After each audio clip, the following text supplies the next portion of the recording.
салом довталабони азиз, мавзӯи навбатии мо аз фанни биология аст. мавзӯи мо навда. хоб саволе ба миён меояд ки навда чист? Навда ин пояест ки дар он муғҷа ва баргҳо инкишоф меёбад. хоб дар инҷо қоидаи навда омадааст. Пояе ки дар он муғҷаҳо ва баргҳо инкишоф меёбад навда меноманд. хоб марҳамат, ана ин поя, ин худаш поя аст. дар ҳамин поя инкишоф меёбад муғҷаҳо, сармуғҷа, боз бармуғҷа ва инчунин баргҳо. ана ин пояе ки дар он муғҷаҳо баргҳо инкишоф ёфт, ин пояро аллакай меноманд навда. хоб дар навда инчунин банд, байни банд ва бағали барг дида мешавад. хоб якум савол мешавад ки поя чист? Поя ин ҷузъи таркибии навда аст. Поя ҷузъи таркибии навда. ҷузъи таркибии навда. ҷузъи таркибии навдаро поя меноманд. хоб дигар қисмат ин барг ва дигар қисмат бошад муғҷа. муғҷаҳои нугӣ сармуғҷаанд ва муғҷаҳои паҳлӯӣ бошад бармуғҷа. инчунин дар навда гуфтем банд ҳаст, байни банд аст ва бағали барг. банд чист? Ҷое ки дар он барг пайваст мешавад банд меноманд. ин минтақае ки дар навда барг пайваст аст, ин минтақаро меноманд банд. боз инчунин бо дорем калимаи байни банд. масофаи байни ду банди наздиктарин ин мешавад байни банд. ва инчунин бағали барг. бағали барг ин кунҷи байни барг ва байни банди боло аст. ира меноманд бағали барг. дар бағали барг ҷойгир мешавад бармуғҷаҳо ё ин ки муғҷаҳои паҳлӯӣ. ҳамаи ҳамин қисматҳои навдаро ба ду гурӯҳ ҷудо мекунанд. қисматҳои асосӣ ва қисматҳои иловагӣ. иловагӣ. қисматҳои асосӣ, қисматҳои иловагӣ. қисматҳои асосии навда дохил мешавад поя. бо қоидаашро дар онҷо нависем. барг, барг ва муғҷа. яъне қисматҳои асосии навда мешудааст поя, барг ва муғҷа. қисматҳои иловагӣ бошад ин мешавад банд, банд, байни банд, байни банд ва бағали барг. бағали барг. хоб ин буд дар бораи қисматҳои навда. хоб акнун мегзарем омӯхтани ҳар як қисматҳои навдаро. мо омӯхтани қисматҳои навдаро сар мекунем аз муғҷа. хоб савол мешавад муғҷа чист? Муғҷа навдаи ҳоло инкишофнаёфтаи ҷанинӣ аст. яъне аз муғҷа метавонад ки оянда навдаҳо, баргҳо ҳосил шавад ва ҳамхотир мегӯянд ки навдаи ҳоло инкишофнаёфтаи ҷаниниро муғҷа меноманд. хоб муғҷаҳо аз рӯи сохт, яъне муғҷаҳо аз рӯи сохти анатомияшон ба ду гурӯҳ ҷудо мешаванд. ин муғҷаҳои вегетативӣ ё ин ки муғҷабарг меноманд, барое ки оянда аз ин муғҷаҳо оянда барг ҳосил мешавад. хоб дигар гурӯҳи муғҷаҳо муғҷагул ё муғҷаи генеративӣ аст ки аз ин муғҷаҳо оянда гул ҳосил мешавад. хоб дар инҷо сохтораш тасвир шудааст муғҷабарг ва дар инҷо сохтори хусусиятҳои муғҷабарг ва дар инҷо бошад сохтори муғҷагул, хусусиятҳои муғҷагул. хоб якум се хусусияти муғҷабаргро дидем барем. муғҷабарг андозаи хурд дорад, шакли дарозуя дорад. чихеле ки дастем андозаи нисбатан хурдтар ва шакли дарозуя дорад ва баргчаҳои ибтидоӣ дар дохилаш баргчаҳои ибтидоӣ дорад. ин баргчаҳои ибтидоӣ ва аз он ба оянда баргҳо ва пояҳо ҳосил мешаванд. яъне ки аз ин баргчаҳо оянда баргҳо ҳосил мешаванд ва аз ин минтақаи анакони сабзиши ана ҳамин муғҷа ҳосил мешавад пояҳо. поя ё ин ки навдаи паҳлӯӣ. хоб дигар чиз? Муғҷагул. муғҷагул низ дар инҷо хусусиятҳош оварда шудааст. якум андозаи калон дорад, шакли гирдшакл дорад, чуне ки дар раст мебинем. дигар гулғунчаҳои ибтидоӣ дорад. дар дохили муғҷагул мебинем гулғунчаҳои ибтидоиро ва оянда аз ин баъд аз шукуфоӣ гул ҳосил мешавад. хоб ин буд дар бораи муғҷаҳо аз рӯи сохт. инчунин мо дорем муғҷаҳо дар танаи растаниҳо аз рӯи ҷойгиршавӣ. гурӯҳҳои муғҷаҳо аз рӯи ҷойгиршавӣ дар танаи растаниҳо. хоб дар танаи растаниҳо муғҷаҳо аз рӯи ҷойгиршавӣ ба 4 гурӯҳ ҷудо мешаванд. хоб якум муғҷаи нугӣ. ин муғҷаи нугӣ ё ин ки сармуғҷа. муғҷаи нугӣ. муғҷаи нугӣ ё сармуғҷа асосан дар конуси сабзиш ҷойгир мешавад. таркиб ёфтааст аз бофтаи меристемаи нугӣ ё ин ки апикалӣ. вазифааш бошад ин таъмини сабзиши нугӣ поя ва навдаро таъмин мекунад. яъне ки поя ва навда аз ҳисоби сармуғҷа инкишоф меёбанд, сабзиши нугӣ дорад. хоб дигар муғҷаҳо ин муғҷаҳои паҳлӯӣ ё ин ки бармуғҷа, муғҷаи паҳлӯӣ, муғҷаи паҳлӯӣ ки ҷойгир шудааст дар бағали барг ҷойгир шудааст, дар бағали барг ҷойгир шудааст. аз ин муғҷаҳо оянда ҳосил мешавад навдаҳои паҳлӯӣ. خب دیگر گروه موجه های ایلوگی اند و موجه های ایلوگی اساساً جوگیر میشوند در ریشه جوگیر میشوند، در برگ جوگیر میشوند. خب یعنی در دیگر قسمت های رستنی نیز وجود داشته میتوانند و اشتراک میکنند در افزایش نشوی. این موجه های ایلوگی اند، موجه های ایلوگی. خب باز اینچنین ما داریم موجه های خوابیده. موجه های خوابیده این موجه های پهلویی هستند که در حالت آرامی قرار دارند.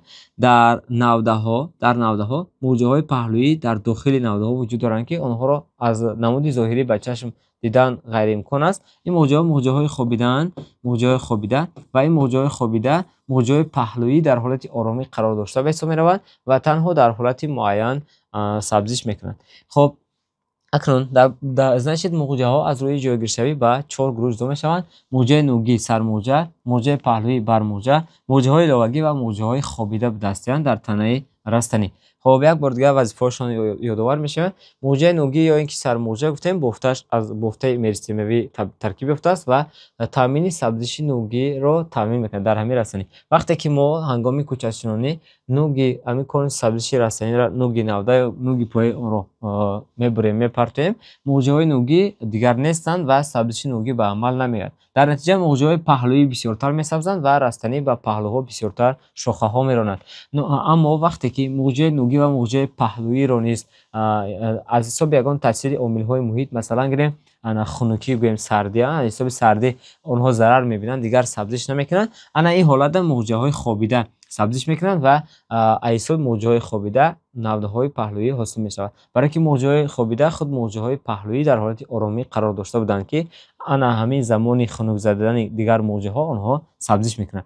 خب موجه های ایلوگی باشد گفتیم هنگام افزایش غیر جنسی و افزایش نشوی رستنی سبزش میکنند. کدام هنگام؟ مثلا ما داریم افزایش نشوی توسط ریشه، یک قسمت ریشه رو میکنیم در یک جا میبریم میشونیم و از این قسمت ریشه ما اسم میشه رستنی دیگر. همین هنگام کدام نمودی موجه میسبزد؟ موجه ایلوگی. خب یا اینکه برگ، مثلا ما داریم طرز افزایش نشوی قلمچه برگ، همین برگ رو در یک جا میبریم میشونیم نه در همه رستنی ها، در بعضی رستنی ها، و همین برگ موجه های ایلوگی ریشه های ایلوگی اسم میکند و از موجه ایلوگیش سبزیده یک رستنی نو میشود. خب زنش موجه ایلوگی تنها وظیفه‌شون اشتراک در افزایش نشوی است. این بود موجه ها از روی جایگیرشوی در تنه رستنی ها.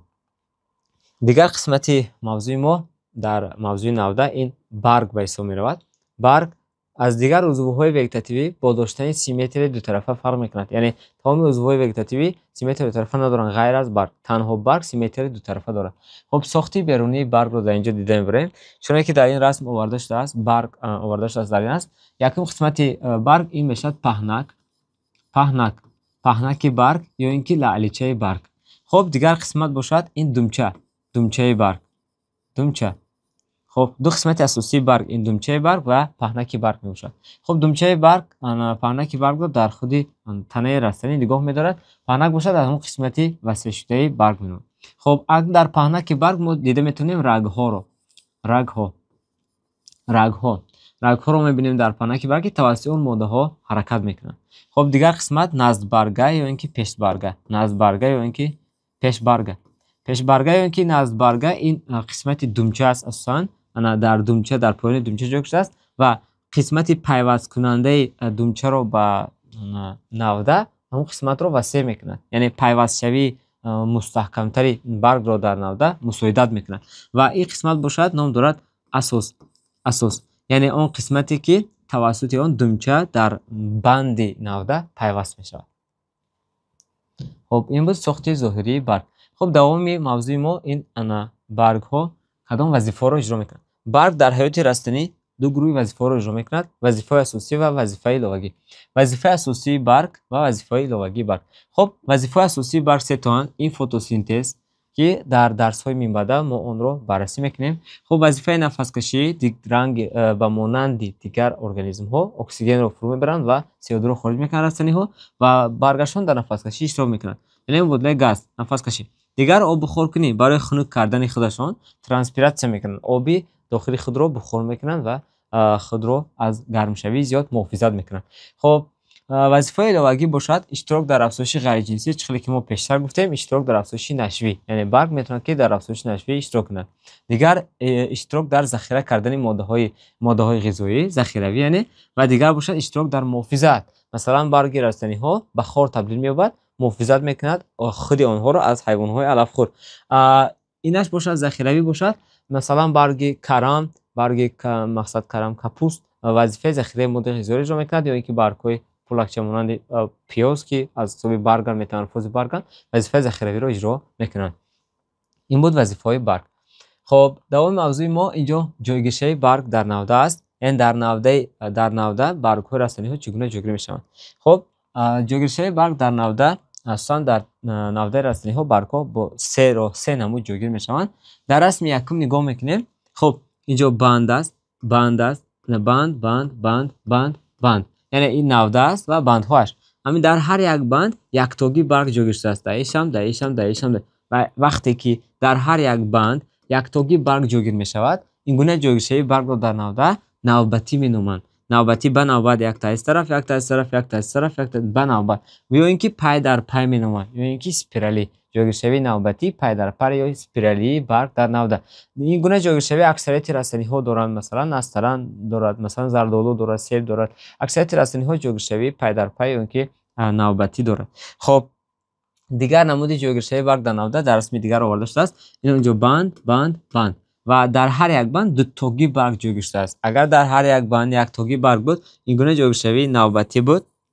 نوبتی.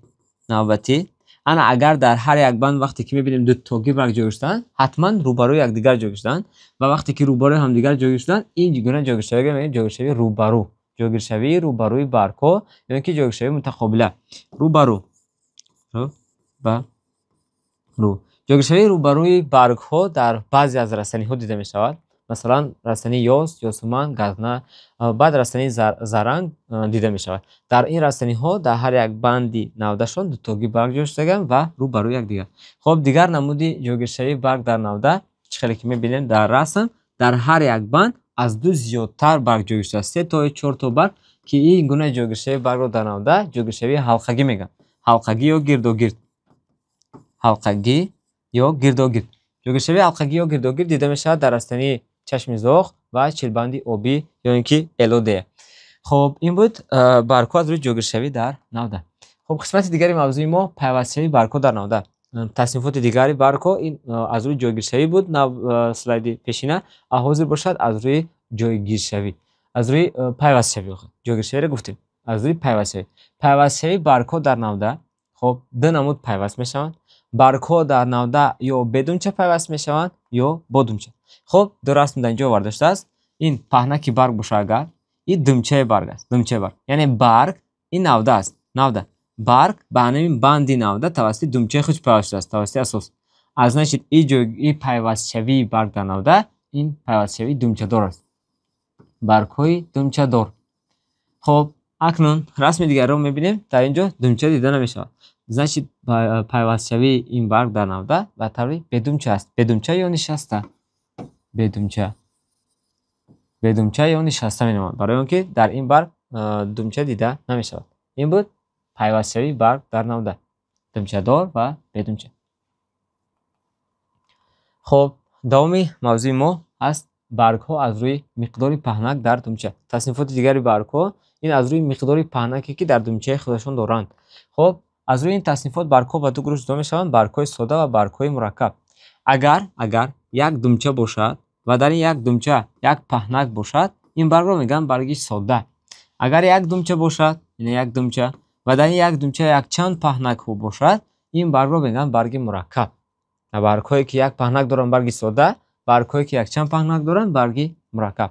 خب برگ‌های ساده مثلا خوسی فرق، زردآلو، شفتالو، گیلاس، آلوبالو، این برگ‌های ساده. برگ‌های مرکب مثلا خوسی اویله، لوبیا گیهان، لوبیا نخود، باقلا، یا اینکه رستنی چهارمغز برگ‌های مرکب دارد، مالینه. این برگ‌ها رستنی‌ها برگ‌های مرکب دارند. خب значит برگ‌های ساده، این برگ‌های مرکب.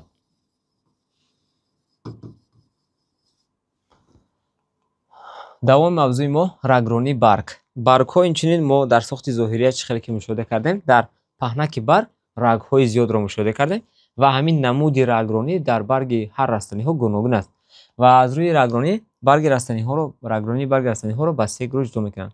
хоб рагронии туршакл, якум рагронӣ чӣ? Туршакл, рагронии хоб мутавозӣ ва рагронии камоншакл. аз рӯи рагронӣ чӣ хеле ки дар расм мебинем, рагронии туршакл як раги асосӣ аст ва аз ин як раги асосӣ рагҳои паҳлӯии тартиби якум, аз онҳо рагҳои паҳлӯии тартиби дуюм, тартиби сеюм ҳамихел ба монанди тур раг ба тамоми қисматҳои паҳнак паҳн шудааст. Рагронии туршакл хоси дупаллагиҳо аст, аксарияти дупаллаҳо. Тамоми дупаллаҳо гуфта наметавонем, барои он ки дар ин ҷо ҳаст растаниҳои истисно. Масалан, растании истисное ки растании дупалла аст, лекин рагрониш ба монанди дупаллагиҳо туршак нест, ин растании барги зуф аст. Барги зуф растании дупалла аст. аз рӯи қоида бояд рагронии чӣ дошта бошад? Туршак ба монанди дупаллаҳо, лекин вай рагронии камоншакл дорад. дар ин ҷо менависем барги зуф растании дупаллае ки рагронии камоншакл дорад. хоб бармегардем ба рагронии мутавозӣ. Рагронии мутавозӣ рагроние ки ҳар як раг параллели якдигар рӯ парӯи якдигар хел ҷойгир шудааст ва ба ҳамдигар начаспидааст. ягон раг аз раги дигар манша намегирад. ҳар як асосу нук ва асоси худро дорад. хоб ин рагронии мутавозӣ аст. хоси растаниҳои якпалла. аксарияти растаниҳои якпалла рагронии чӣ доранд? Мутавозӣ доранд. инҷодам аксарият ҳама гуфта наметавонем, ба хотире ки дар ин ҷо ҳаст растании истисно. масалан, растании чашми зоғ худ растании якпалла аст, аз рӯи қоида бояд мутавозӣ бошад, лекин аз рӯи рагронӣ ба монанди туршакл аст. значит ман мерасам дупаллагиҳо плюс боз чашми зоғ. растании чашми зоғ ин як намуди растанӣ аст, номи растанӣ аз рӯи рагронӣ ба дупалла монанда аст, лекин худ якпалла аст. хоб рагронии камоншакл бошад. дар расм нигоҳ мекунем, ҳар як раг ба монанди камон аст, ба хотир рагронии камоншакл мегӯянд. хоб рагронии камоншакл худи барги зуф дорад, яке аз растании дупалла буд, аз рӯи қоида туршакл мебуд, лекин камоншакл шуд. инчунин бо баъзе растаниҳои якпалла, масалан ливондар.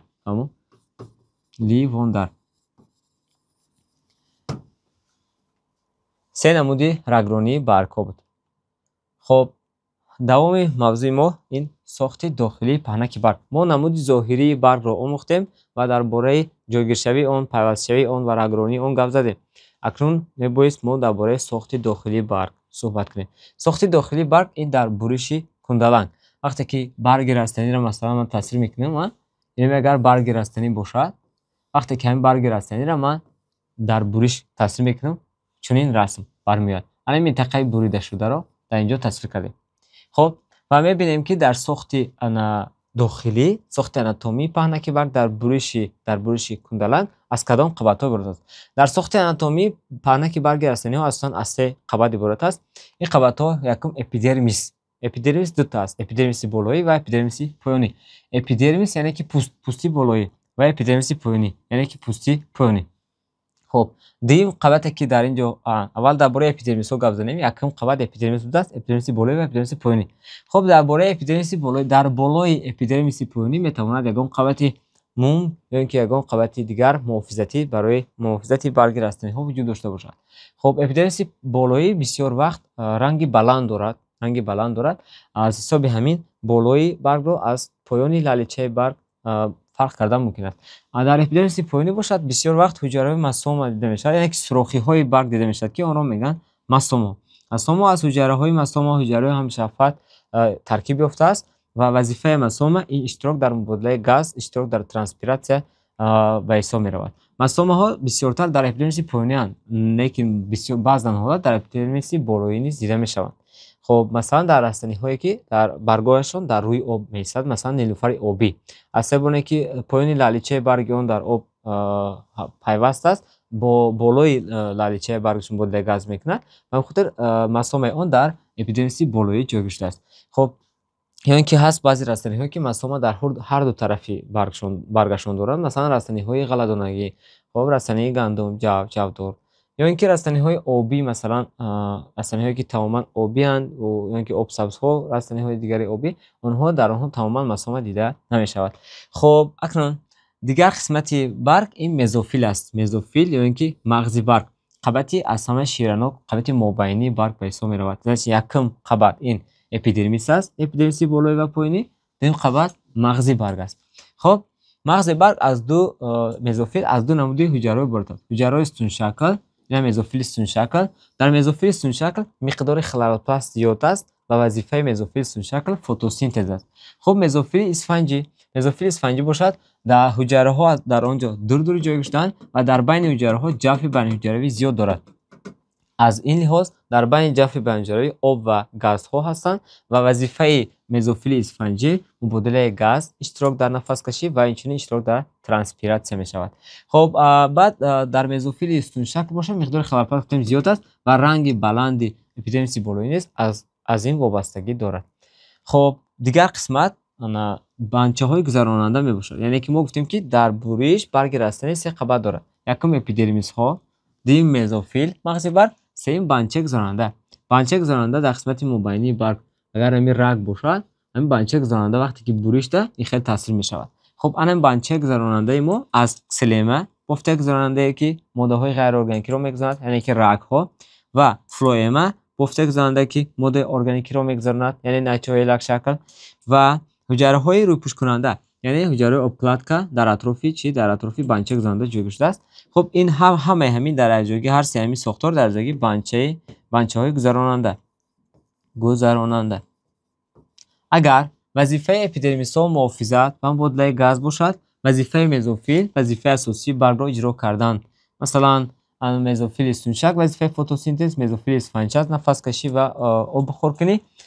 لیکن بانچه گذراننده باشد وظیفه‌اش گذراندن آب و ماده های مینرالی، هم آب و ماده های مینرالی و هم ماده های ارگانیکی می باشد. خب این بود درباره ساخت برگ، نوده و یک چند جزئیات های نوده.